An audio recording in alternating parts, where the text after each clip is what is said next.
মধ্য থেকে একজন কিছু একটা ছুঁড়ে মারে। একটি বিরতি, তারপর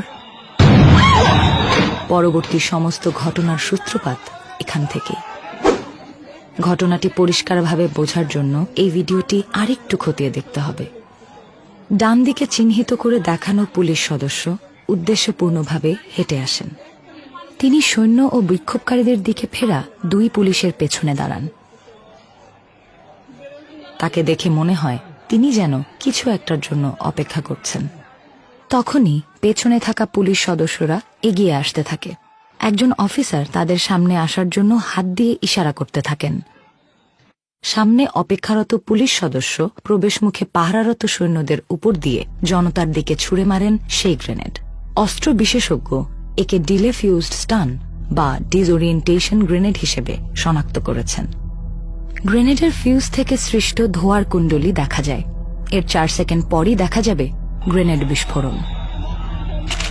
এর মধ্যেই আপাত দৃষ্টিতে নেতৃস্থানীয় সাদা পোশাকের এক ব্যক্তি হাত তুলে পুলিশকে অবস্থান ধরে রাখার নির্দেশ দেন। তারপরই গ্রেনেড বিস্ফোরণের সঙ্গে সঙ্গে জনতা ছত্রভঙ্গ হয়ে যায়। পুলিশ সামনে ধাওয়া করে, সাথে সাথেই গুলি ছুড়তে শুরু করে তারা।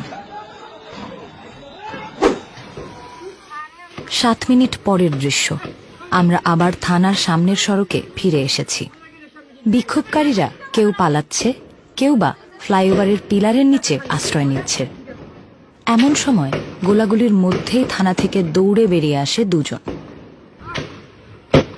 তাদের মধ্যে সাদা টুপি পরা সামনের জনের গায়ে শটগানের গুলি এসে আঘাত করে। তিনি জীবন বাঁচাতে বুকে হেঁটে দ্রুত দেয়ালের আড়ালে যান। থানার বাম পাশে দুজন ব্যক্তি মাটিতে পড়ে আছেন। তারা তখনও জীবিত, কিন্তু এরপরই গুলি এসে লাগে তাদের একজনের পায়ে। একটি গুলিতেই পায়ের পাতা সম্পূর্ণ বিচ্ছিন্ন হয়ে যায় বলে মনে হয়।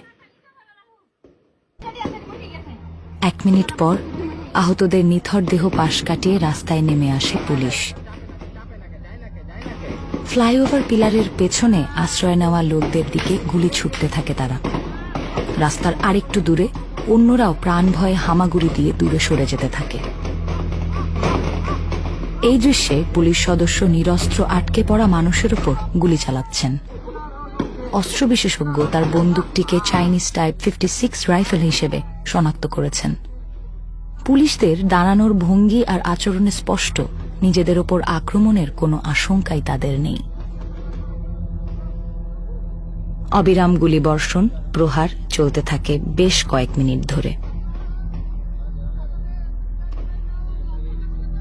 এই আহত ব্যক্তিকে টানা লাঠি দিয়ে মারা হয়, তারপর মাথায় লাথি। তারই ডান দিকে পড়ে আছে মৃত আর আহত ব্যক্তিরা। 3টা বাজতে 12 মিনিট বাকি। একদল পুলিশ ফ্লাইওভারের নিচে আশ্রয় নেওয়া 2 তরুণকে একের পর এক গুলি করতে থাকে একদম কাছ থেকে। লাল শার্ট পরিহিত ব্যক্তি একাধিক গুলিবিদ্ধ হয়ে পিলারের মেঝেতে পড়ে যন্ত্রণায় কাতরাতে থাকেন। দ্বিতীয় ব্যক্তিও আহত হয়েছেন, কিন্তু একজন পুলিশ অফিসার তাকে বেরিয়ে আসতে ইশারা করেন।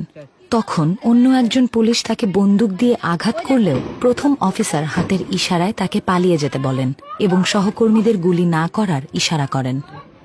এদিকে আরেকজন তরুণ একই সময় গলির উদ্দেশ্যে দৌড় দিলে অন্য পুলিশরা তাদের ধাওয়া করে আর ক্রমাগত তাদের দিকে গুলি ছুঁড়তে থাকে। পরবর্তীতে পলায়নরত বিক্ষোভকারীদের লাশ সেই গলিতেই পাওয়া যায়। 3টা বাজতে 9 মিনিট বাকি। এমন সময় সাদা আলখাল্লা পরিহিত এক ব্যক্তিকে মারতে শুরু করে পুলিশ। রাইফেলের বাট ও লাঠি দিয়ে তাকে পেটাতে দেখা যায়। তিনি ছুটে দৌড় দিলে কয়েকজন পুলিশ তার পিছু নেয় আর শটগান দিয়ে গুলি ছুটতে থাকে। এ সময় পিলারের দূরবর্তী পাশে পৌঁছালে অন্য পুলিশরা আরও সূক্ষ্ম নিশানার রাইফেল দিয়ে তার দিকে গুলি করা শুরু করে। কয়েক সেকেন্ড পরেই সাদা আলখাল্লা পরা ব্যক্তির নিথর দেহ রাস্তায় পড়ে থাকতে দেখা যায়। মৃতদেহের সংখ্যা বাড়তে থাকে। একজন পুলিশ সদস্যকে দেখা যায় থানার সামনে একটি দেহ মাটিতে ছুঁড়ে ফেলতে।